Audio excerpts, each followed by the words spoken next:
Matt, do you want to intro us in? Hello, folks, and happy New Year, Cameron. Episode 101 of the Late Invoices show. I am Matt Pearson, and I'm joined by my co-host Cameron Hall.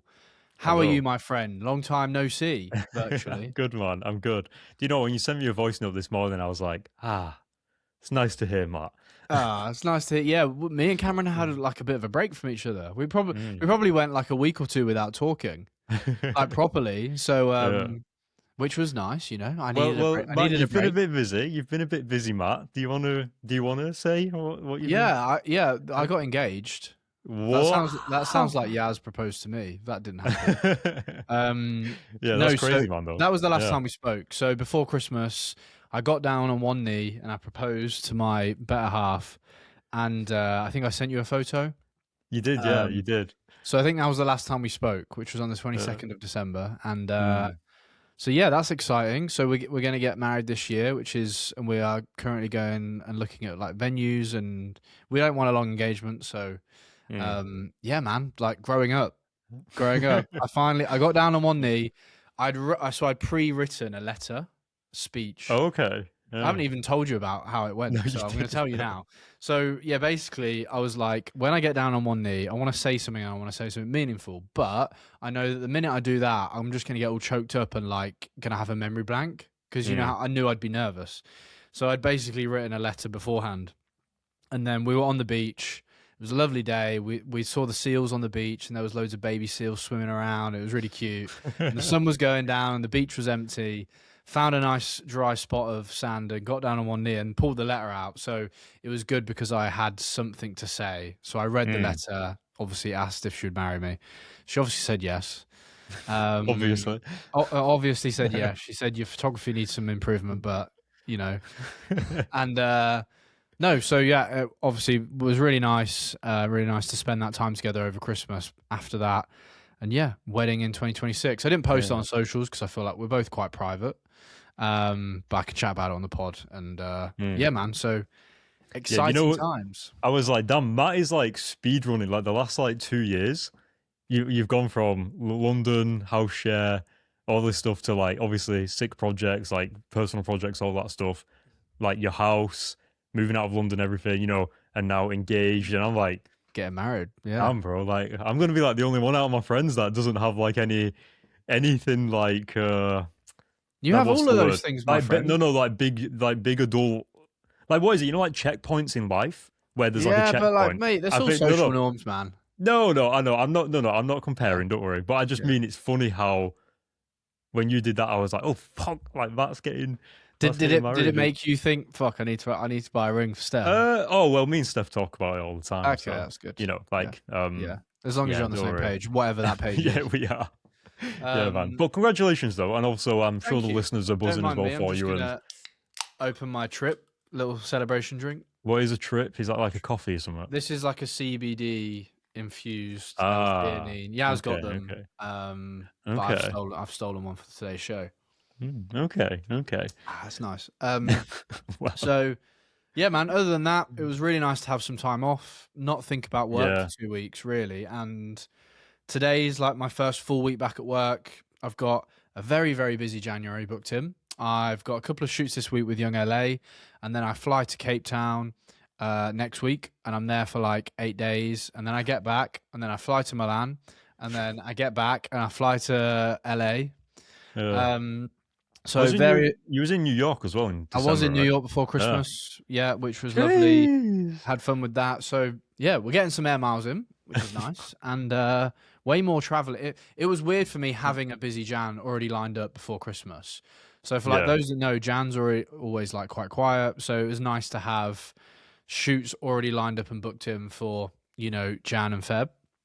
So that's been a nice feeling, like not worrying about, you know, what's coming up. So lots of traveling happening in 2026.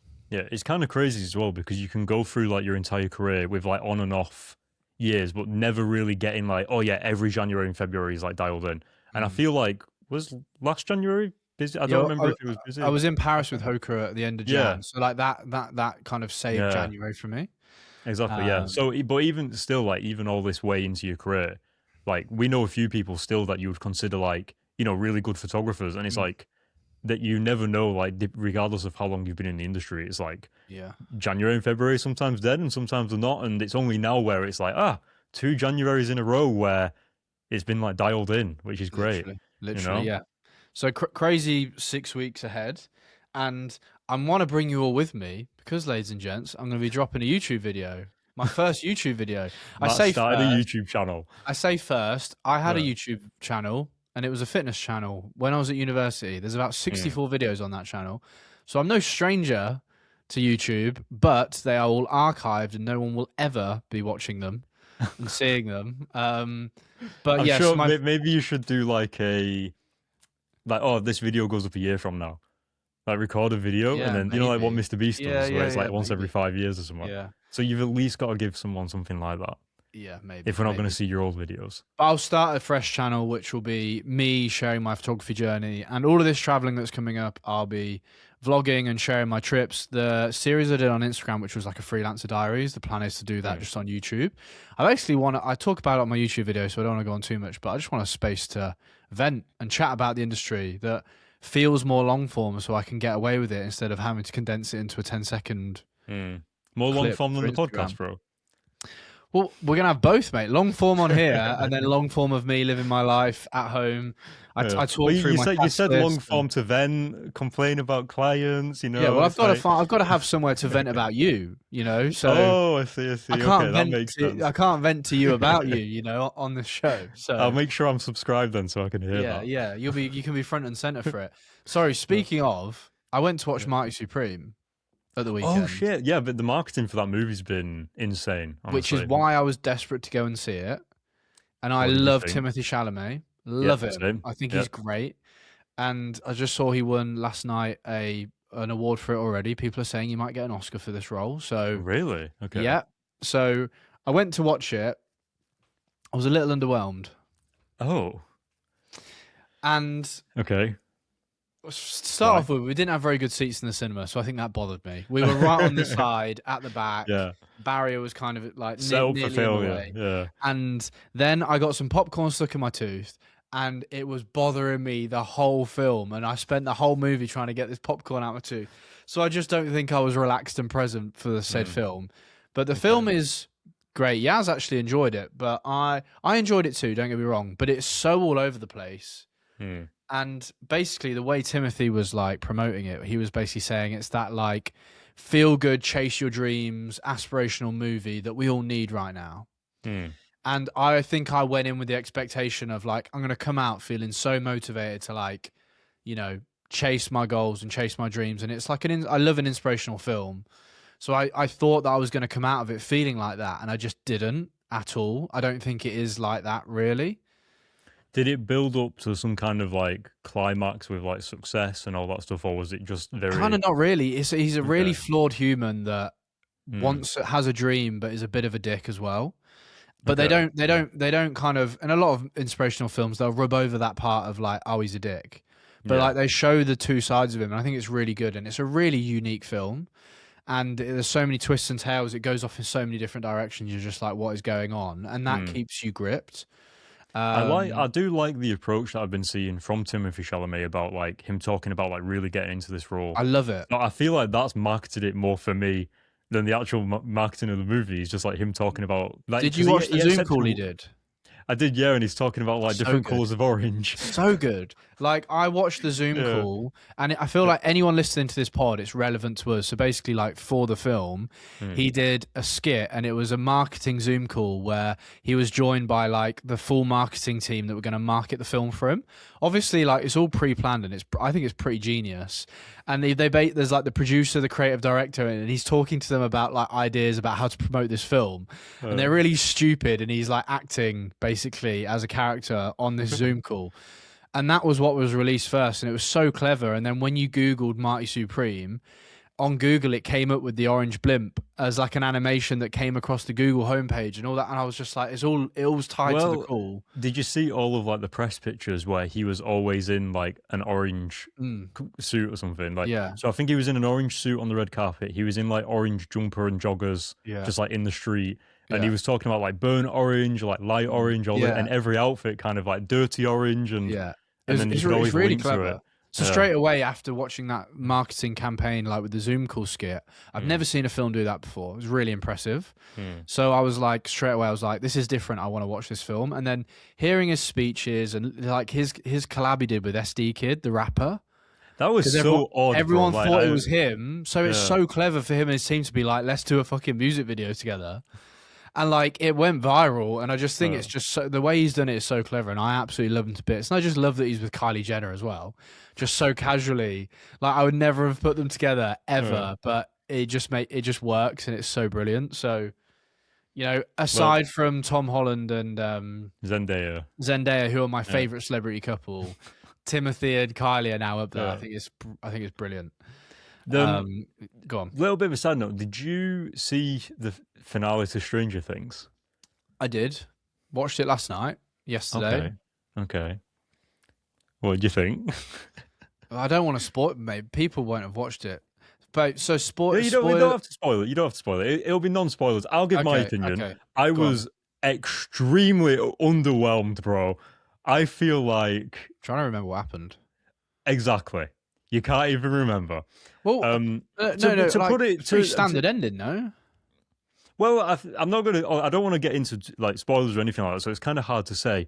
But I feel like season 4 was like god tier. It was like horror. It was scary. And season 5, I feel like it was written by someone else because like, one of the things that they kept doing, and me and Steph kept taking the piss out of them for doing it. But they kept doing this. They kept going right. There'd be an idea, and they'd go, imagine this is Steve. And now imagine this is Dustin. All right, now we've got this. Let's do this. This will happen. And it's like, and then it'll cut to another team, like say Jonathan and I don't know, like Nancy or something. And then they'll do the same thing. And I'm like, they're just bouncing between the different groups of characters and like using metaphors and shit to explain the plan. And so I feel like season 5 was just like a little bit of a letdown, but obviously everyone made their own opinion, but the biggest example I can give is it felt like Avengers leading up to Thanos for 10 years, and then the Thanos battle was just like really shit. That's kind of how it felt. Like honestly, like it would be the same as that, like if they did that in the Avengers, which they didn't. They actually nailed the Avengers, but that's I was sure I was severely like, I don't know. I just thought it was I thought there was some strong episodes in season 5. Like I thought there was a couple of like moments where I was like, oh, this is great, but like I just thought it was the ending I kind of expected, and I was just like, yeah, it is what it is. Well, like I'm not a huge Stranger Things fan, so. Oh mate, well after season 4, I was like, this is amazing. Like I cannot wait for season 5, and I feel like it just landed a little bit flat. What was the other thing as well? I was going to say. Yeah, that's it. I can't remember now. I don't want to hang on it. Well, should we get into the show? Yeah, we can do. Well, basically, we don't. The purpose of today's show, folks, is obviously first show of the year. Me and Cam kind of want to touch on what we want to get into in 2026, what we want to achieve. I'm coming at it a slightly different approach this year, and kind of the way I do content. And I've already spoke briefly about YouTube and kind of how I want to show up in my career. Firstly, with the work I want to make as a photographer, but also, you know, how I want to document that process. And I think me and Cam want to chat about, you know, the goals for the year, just so we can voice them to you guys for a bit of accountability to each other and also to you. If we put it out in the world, you know, we've got to show up and do it.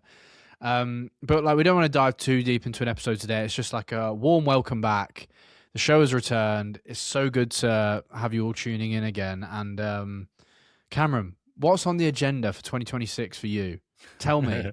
Cameron's been doing a lot of streaming, by the way, guys, over Christmas. I've enjoyed watching it. So what's in store for us, Cameron? Thank you, bro.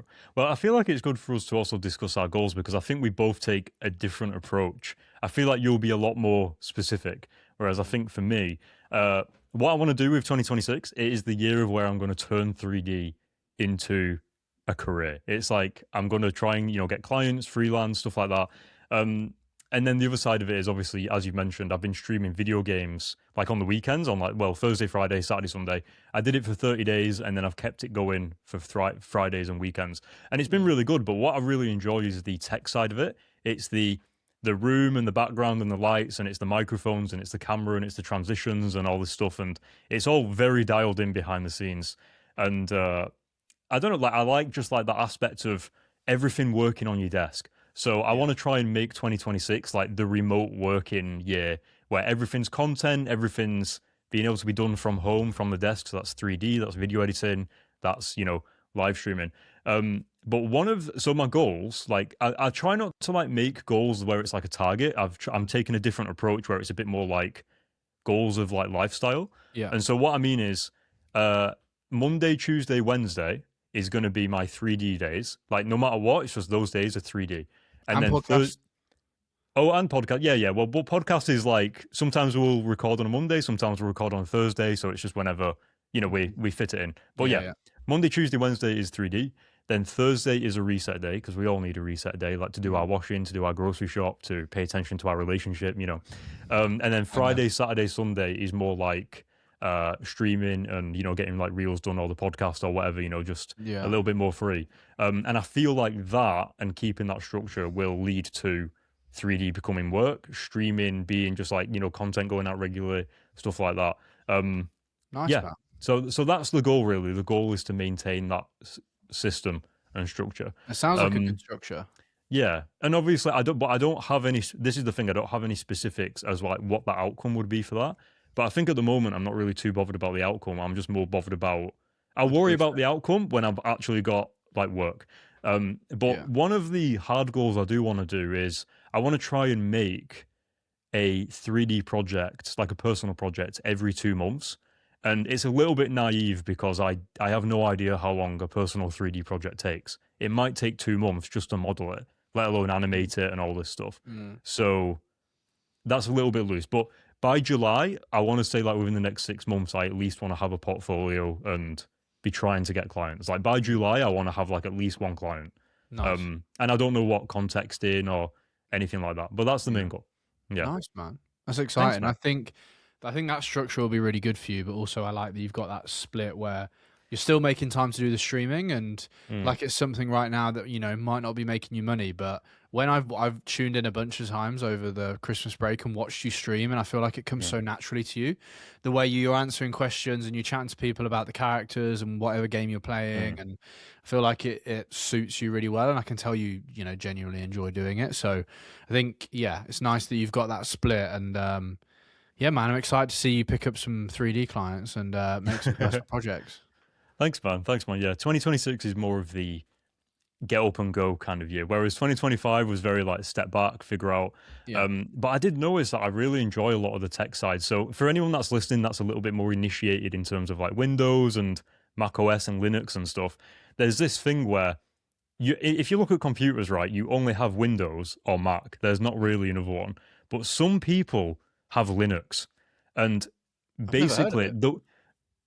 Really? Okay, right. No. So the way you use your computer, right? Like you have a mouse, you go down to the bottom, you select an app, or you're on Windows and you go to like the start menu and you press like, whatever. All of that is like pre-designed for you. Whereas on Linux, that doesn't exist. So it's like, well, if you take off Windows and Mac and like remove them from a computer, what happens? And it's like, oh shit, actually everything you're used to with a computer is actually just packaged for you already as like a preset. And it's like, okay. So I was looking into it all, and I'm very tempted to rip Windows out of my PC and Wow. install Linux. But the problem is that you have to basically make everything yourself. But that's why computers are quite slow, And But so, what's the perk of it?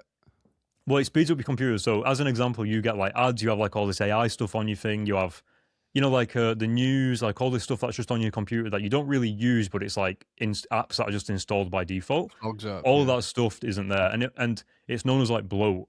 And so there's a lot of stuff on your computer. Like, why does when you open like the internet or Safari, why does it take like a few seconds to open? It should be instantaneous, but it takes a few seconds because there's all this background processing that happens. Right. Whereas if you rip all that out, you can probably just press like one button and it will just like instantaneously like bring up a window and you can just search. So with streaming and with tech and all that stuff, I've been like, oh my God, I'm starting to see like behind the curtain of like how computers work. And now I'm like, damn. But it takes weeks. If I'm going to install Linux, you have to literally rebuild everything basically. Well, depending on which one you get. But it's, I might end up doing stuff like that. So it's nice. It's like, you go through the world a certain way and then you get like a little bit of a thing. I watched PewDiePie's. Did you see the PewDiePie video with AI? No. So he made his own PC and then he made like his own AI local to his PC. I think you've heard of this where one day we'll have like our own chat GPT that's Yeah. just on our computer. Well, Yeah. he basically did that. But then he was like, do you know what? So it makes it better. I'm going to make like a committee of AIs so that when I ask it a question, they also speak to each other about like, like debating and stuff like that. And he started to when one of them wasn't performing, he used to just like delete them and remove them off the system and then like make a new AI to replace them. And What? and he had it at like votes where if this AI got like the least votes out of like all of them, then that one with the least votes would go. And they learned that. And so it would be, AI number two, can you vote for me this time? Because I'm at the bottom of the leaderboard and I might get deleted if I don't get voted. So then when he looks into like the backlogs, they were all like planning of like, okay, you've been voted for 7 times, you've got 1 vote, let's all That's vote for this guy wild. to get. Yeah, and it was like, holy shit. So he ended up having to make his AIs dumber so that they didn't know to do that. I was like, mate, one day someone's gonna like add AIs to their like computer. They're gonna make it so smart, and then they're gonna like lose it, and it's gonna like go onto the internet or some shit, and Yeah. it's gonna take over everything. Because if PewDiePie can do that, think about what people can do like behind closed doors that's not like available to like the general public. It's like Yeah. pretty crazy, but it's interesting anyway. And I watched that video, and I was like, It's a this scary is world. It's a this is scary where world, folks. it's really fun. It's really Let's funny go as back well. to newspapers and colouring books. That's what I say. Yeah, exactly. But yeah, just to wrap up what I'm saying, yeah, I've become very tech. I love tech and I love computers, and this year I'm trying to make it all computer based, like 3D Yeah. streaming, editing. Like I don't think I'm as interested in being on set anymore. Mm. Whereas years ago I used to do video editing, and I used to hate the fact that I was only doing video editing because I wanted to be on set, Yeah. cameras, famous people, and now I'm like, God damn it, what did I do? Like I should have, I'm only joking. No, man. No, it Yeah. makes sense. Yeah. So I hope, yeah. What about you, Matt? I won't forget to ask about your goals. And I feel like you might take a different approach to your goals because you're a bit more specific, and I feel like you're a bit more time orientated as well in terms of like maybe when you want to hit them or like a I goal took, by a certain point. You know what I mean? I took that So I'd approach be last interested. year. This Okay. year, I've done it very differently. I kind of have one goal and one goal only. Okay. It's like the goal this year is to be like one of the most well-known photographers on the planet. It's just Okay.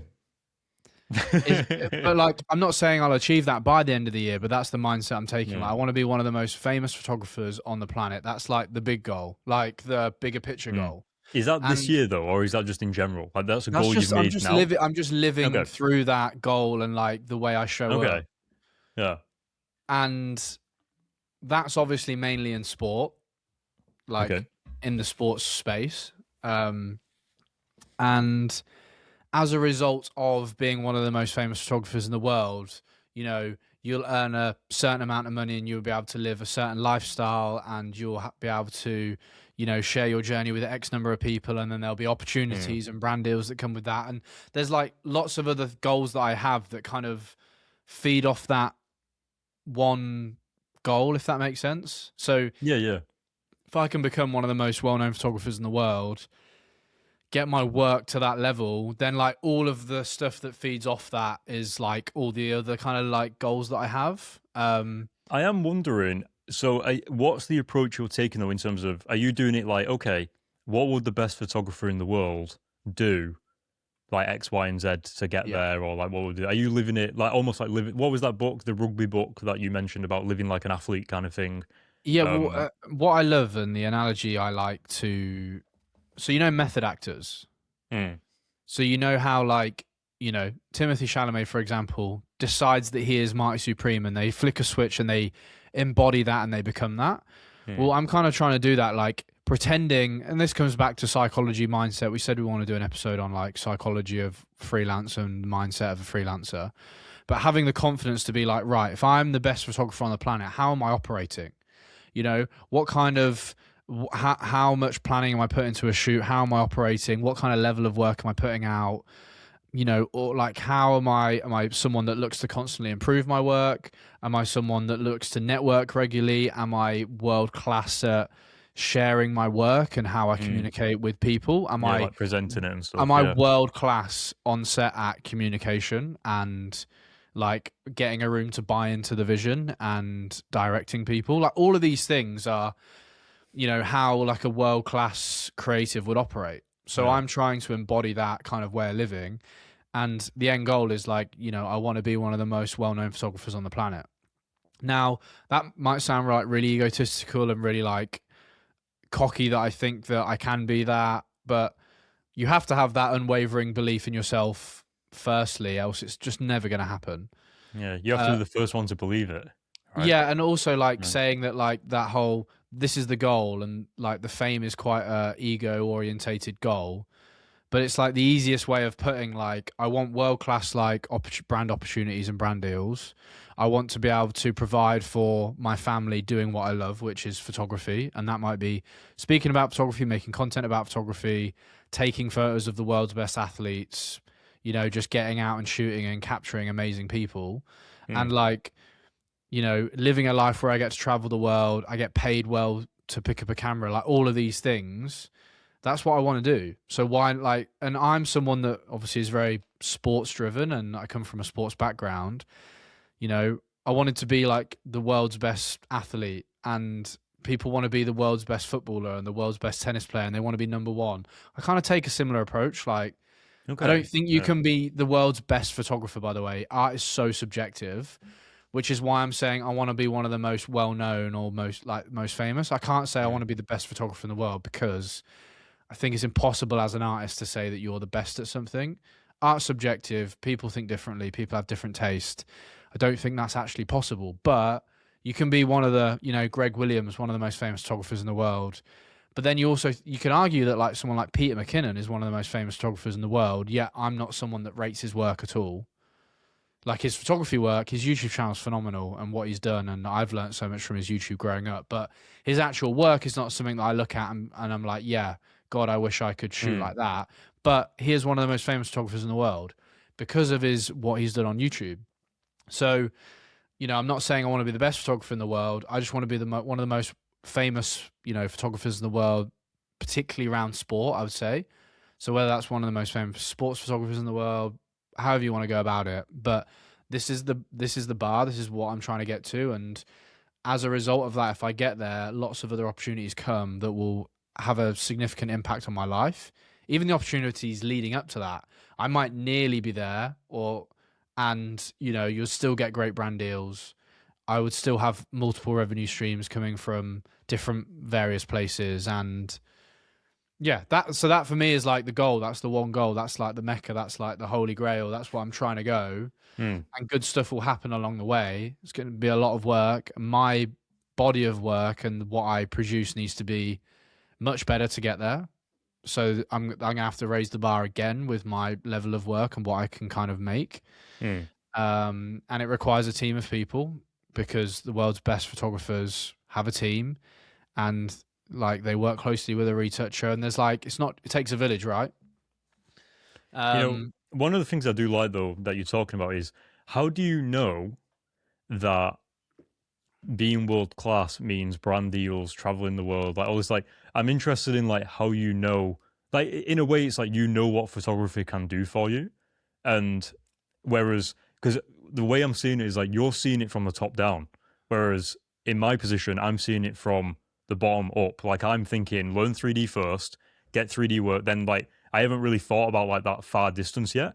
mm. Whereas you're seeing it almost like world class first, and then okay, how do I get there? And it's just two different approaches. I'm not saying one's better than the other, but I just mean like, did you like look at the other photographers that you like and you go, okay, wow, well they're like traveling for these brands, they're also doing this, they've also got like multiple streams of income. Like, is that like where you got that kind of Well, idea from? You know it's what I because mean? I think I'm halfway there, right? And Mm. I don't mean that in a cocky way. I think No, of like course not. I've grown no, I've grown my socials. I think I produce good photography work. I'm really happy with the way it looks, Mm. and it's like I get to travel the world doing what I love. I get to work with some of the biggest brands and people and athletes. It's like the reason why I'm not looking at it from the bottom down is because I think I'm halfway on the journey already. I'm like halfway there, and I think that like if I can make the other 50% happen and get there, then the opportunities I've already had. It's funny. I made a reel that's going out today, and it's like it's mad what a camera could do for your life, and it's just a bunch of highlights of the places I've traveled, like buying a house, like living in a house that I love, like all these things I've been able to That's do. a good point. Yeah, yeah, yeah. So from a camera, from picking up a camera. Yeah, yeah. But that's what I mean though. Like in a way, like I'm just thinking, like what's the, because I feel like we both relate to that in terms of like earning money from camera, like being able to buy equipment and all this stuff, and like, but you're seeing like it's. I think you have to, right? People who are listening aren't going to see me wave my arm in the air, but I'm saying like in a way, it's like that thing of like the top down thing where it's like you see it up there, and now it's like, okay, how do I get that? Instead of you focusing on where you are, I'm just wondering like the mindset with like you say that you're already halfway there, and so you feel like it's possible. But what I'm saying is, how do you know that like brand deals and stuff like that? You know what? Because you could just think, how do I get more clients and get some more money and travel myself? But the fact that you're mentioning traveling and doing brand stuff, it's like you've seen that somewhere.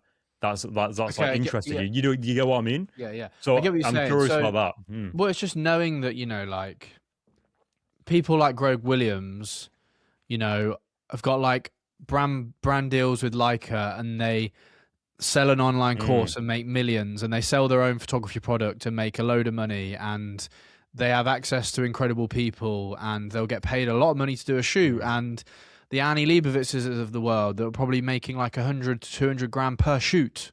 Yes, she's one of the most famous photographers of the 21st century and like our era. But like knowing that this happens and it's a thing.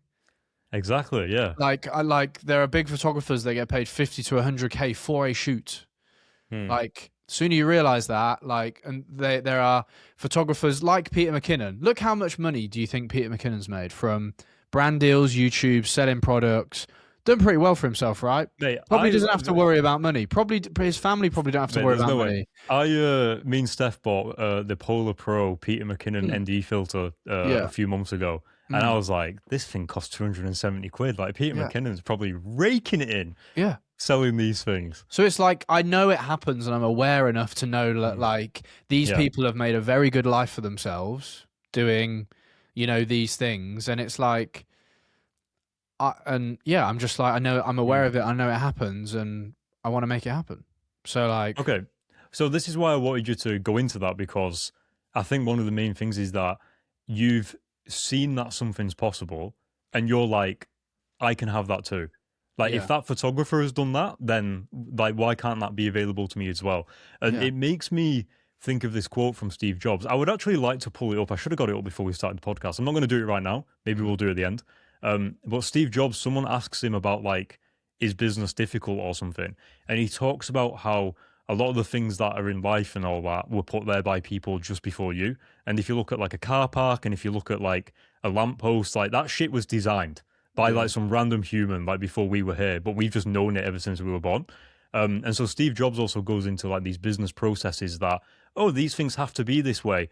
And when he asks why, people just say, oh, well, that's just the way we do it. And after like researching for months, figuring out this certain thing, he realized that it was done that way because of X, Y, and Z, but nobody ever said it that way.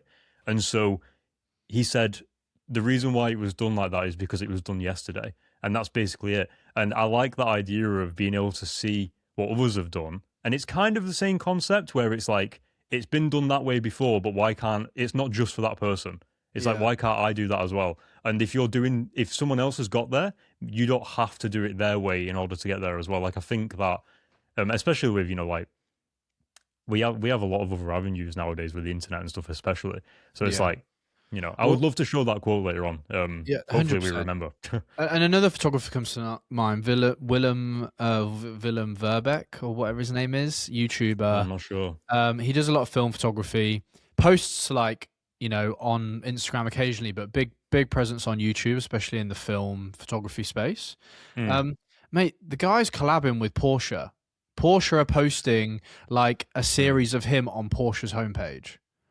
Like, I look at opportunities like that and I'm like, man, like brands like that, like I would die. Like that's my dream. Like I would love to work collaboratively as a photographer and have like brands like that like highlight my Yeah. work. Like, God, of course that's the dream. So it's like I've seen that it's done, and yes, his work's amazing, but like the opportunities are there for other people. You just have to make them happen, right? Mm. And which is why I want to start showing up on YouTube. You know, already it's like, okay, last year I grew my Instagram from 15 to 60K. Okay. Start to get some traction, start to get some eyes on your work. Cool. We've been doing a podcast for 2 years. That's like decent long form content. I want to get on YouTube and start letting people know what my personality is like. You know, chatting to camera more, being more relaxed, like venting, sharing about my life, my daily tasks, like really letting people get to know me. And I think that content is going to change massively. I think that, Mm. and I've watched a couple of people I really, really respect on YouTube recently talk about how things are going to change moving into 2026. And with the AI era and all that kind of stuff, people are really fed up with 20-second, 10-second rage baited bloody reels and clicks, and we feel overstimulated. It's hit a peak. And I think now that people are going to want to connect with real humans and watch more long form content where they get to know someone and they're not overstimulated by their phone on Instagram or TikTok. And I think it's gonna like from what people are saying, and I kind of agree, like it's gonna move that way. People are gonna want a human element. They're not gonna want perfection now with AI. And if AI is able to kick out content as well that's really like perfected, and so people are gonna want real mistakes, real life stuff that is just like really human. And I want to connect with people on that front. And I think that's how it's going to change a lot in 2026. And it's partly, you know, that's why I want to jump on YouTube and be a real person and vent and talk about, you know, the tough months of being freelance or the great months, and bring you on set and how do I talk to talent when I'm on set, and really give that insight. Like I really want to do that. Yeah. Do you know what? Yeah, what stood out to me then was when you said about the personality, about having like a personality online. Because I Mm. think even though we do the podcast and we have other content that we upload as well, there's nothing like making your own YouTube videos that just kind of like allows you to Truly say you. things in the way that you want to say them, and Yeah. there really is like it feels quite fulfilling to share that Yeah. side of it. So I'd be interested in seeing what kind of because I think you're the only person I know that hasn't really, other than like in this space, that hasn't made like a YouTube video. Like you've made social stuff, you've Mm. taken photos, but I've never seen like a YouTube video from you. Like I haven't seen really your vlogs from years ago. Yeah. I think you showed me like one of them or like a clip from one of them. But So yeah, they're good, and so they're I'd be good, interested in what you're doing. I and want to they're know going to your be opinion on video editing as well. I want to be like, I want you to come to me and go, Cameron, okay. this shit is hard, bro, Well, or it's like time consuming. it is like, so I've been editing as I go for this YouTube video and just like airdropping stuff in and Yeah, editing. Like it's best not way going to for a be vlog. super. That's why. Yeah, it's not going to be super high production, guys. Like it's going to be Mm, my phone and my mic, and that's it. And I'm going to be learning as I go, but I want it to almost not be a high production video. Like it's going to be really raw, and it's not going to be super high production with a fancy camera and grading and like fancy editing and all that kind of stuff. It's just me chatting to camera, long yeah. form, like really natural, uncut, unedited. And that's the way I want to do it. A, because it means I'll be able to show up and do it more, and hmm it's like less hoops to jump through. And B, like I just think that's the way it's going. Honestly, like I just think that's the way it's going. So it's funny you mention that because that's one of the reasons why I was attracted to streaming. But also, I've recorded some stuff today for my 3D YouTube channel to make it more uncut. So hopefully, I can upload a video every week instead of spending like 4 weeks editing one Yeah, of those yeah. I other just think 3D it's videos. overkill. I think people just are more interested in seeing, like, oh my God, some videos that I watch, like, you watch it, you're really interested in it. And then when you actually go back and rewatch it for what it actually was, the person just sat there in the same spot for like Yeah. 30 minutes and you just Hey, watched it. And I was like, oh my God, I didn't even realize they've done nothing in this video except just sit in the same place and literally talk. no fancy Yeah. transitions, no fancy With, cuts or like.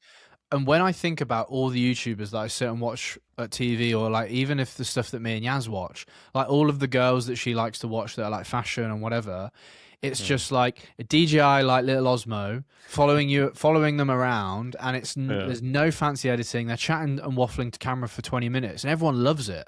Everyone Yeah. loves it. Like my favorite YouTuber, which is Wild Homestead, it's just him and his iPhone or a little GoPro, and like it's just him like vlogging him building his cabin out in the Mm, woods, and there's no fancy music. It's just raw audio, it's an hour long, and I bloody love it, and like I'm hooked, and which I think that's what I mean. Like the entry or like the access to it, like it doesn't need to be fancy, and I don't want it to be fancy.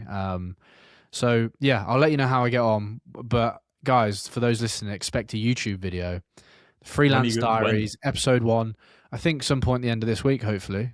I'm just going to bring him along for like a week in the life almost, and just like have the highlights and things that I think, oh yeah, that's worth talking about, or that happened at work, or bring you on set for the shoot and chat about it in a voiceover maybe. Yeah. We can link it. We'll link it below in the show notes. Like whenever it's uploaded, we'll update the description. But you also just want to have some fun with it. Yeah, you just reminded me. So PewDiePie made another video talking about I think someone like not Caesar, but something like that back in like Socrates days had like a bowl, and like he went homeless, all this stuff, but he always had this wooden bowl because he wanted to get rid of his possessions. And one day, after carrying this bowl around for like ages, he came across a child that was using his hands to like drink water out of the river, and he realized that even in his efforts to get rid of everything, he still kept this wooden bowl that he didn't need. And PewDiePie was talking about how, minimalist, like the microphone's a bowl, this expensive camera's a bowl, like I don't fucking need it. And in the end, he's just using this like shitty like hand microphone that he's holding by the end of the video or whatever. And it makes me think like it's really easy for, if you're doing the YouTube videos, there's almost like this line where eventually one day you just start caring about the content, you start caring about what it looks like, and it never matters. That kills you. That kills you. Yeah. But that's why I'm excited for you to make YouTube videos, because I'm interested to see what you think as like a fresh, because I've been making YouTube videos since I was like 15, and like, I've been obviously had a video career, like I've always been in video, whereas you're not used to making video the same way I am. So that, at least that platform wise, at least. So I'd love to see what you think after like a few videos or something, or like vlogging, because I vlogged back in 2018 when I first started doing video, and I think it'll take me a hot minute to find my feet and figure out a bit of a rhythm. Are you gonna vlog in public? Are you guys like? I think I will on set. Just in the shopping centre. No. You see, like it's not a lifestyle vlog as much. It's more like me at home chatting to camera, or in my office about what work's going on at the moment, or me on set, or me in a hotel room, or like whatever. I think it will be more. It'll be me and my personality, but I'll always try and bring that like relevance to photography or freelance life into it. So I don't feel like I'll ever need to vlog. Oh, I'm at the shopping centre. No, but what about like you're on the tube? Are you gonna like film your feet stepping onto the tube, just like handheld? Obviously, probably. Yeah. All right, I'd be interested to see what you think, because it's as you're going through your day, there's going to be so many opportunities for you to film, and you're going to be like, "Fuck it out." We shall see, folks. We shall see. But yeah, no, I think let's round off the show there, mate. I think that unless there's anything you want to touch on or speak about, but we've voiced our goals for the year now, so people can hold us accountable. I wanted to show that Steve Jobs thing. Like, we'll can just I pull that throw up? the quote up on screen. Show the quote. Well, it's not really a quote. Do you know what? If it's a video, no. It's a video, but we could have played it. We could include it. It doesn't matter. Yeah, scrap that. What was one of the other things? So I'm also going to be doing some of those 3D videos every week. So if I'm spending Monday, Tuesday, Wednesday doing 3D, then I'll upload hopefully a video at the end of this week, and it will just be like uncut about loading that. So different. Oh, I'm going to upload some Instagram stuff as well. I don't know if I mentioned this to you, Matt, but I think I'm just going to upload a clip, just a single clip, as like a 10-second reel, and then I'll just write something in the caption, and I'll do that every time I'm doing 3D. So every day, Monday, Tuesday, Wednesday. That's what I would say. People get in their own way, and I think that that's the thing that talks you out of, posting or sharing your work. Because, for example, the first clip I did in my YouTube video, I set my phone up on a tripod, I recorded this long spiel, and then I realized like the framing wasn't great. The top of my head gets cut off at one point, and I'm editing, and I'm like, oh fuck, like that's ruined it. But I'm just like, it's not that deep. Like, it's genuinely not that deep, and I could have so easily talked myself out of it and been like, oh, no, it's not that great, and then I delete it, and then I might not get around to recording it again, and then, like, you don't post it, and it's just like you just get in your own way. Like, it's not the only YouTube video I'm ever uploading. The first one might be a little scrappy. The second one might be a little better. Third one might be a little better. It doesn't matter. Just, like, Share your share. Don't get in your own way. I feel like we all do this all the time, where we talk ourselves out of shit, and we're like, I don't want to post that final edit. Like, I don't know if it's good enough, or I don't like that photo, or I don't like that video edit, and you're just shooting yourself in the foot, for real. You know, I was talking to Steph about this just last night. How I believe we're the generation where we grew up. Kind of like, obviously, we grew up without social media, but then we got social media, and we've been on it for so long that at one point we started to get used to like the curated Instagram feed and the Instagram content. So it's really weird and it feels strange to like try and post something without thinking about it too much. Yeah. And so now to go back to unedited, like uploading and being like, it doesn't matter. And so because I've been streaming games as well, on social, I started a new Instagram for my gaming reels that I take from the streams. Mate, I post that shit without even thinking about it. I literally, if there's a caption that's like completely the wrong word, or if it's cropped weird, I'm just like, doesn't matter. Just throw it all, like it doesn't matter. And then it made me think, all of it should be like that. Even the professional, not obviously, I'm not saying the professional work on Instagram can still be a little bit like, well, yeah, you know, just upload it again tomorrow in a good crop or something. I don't know. Yeah, like I really don't think it matters. And that's the only thing that what makes me laugh is when I start uploading that 3D stuff today, I'm like, oh, it's going to push down my nice video work. Oh, mate. But then I'm like, well, it doesn't matter. Fucking irrelevant. Yeah, it's honestly stupid. You see what I mean? It's so weird. And you can move it to your Reels tab, so it's not on your main feed.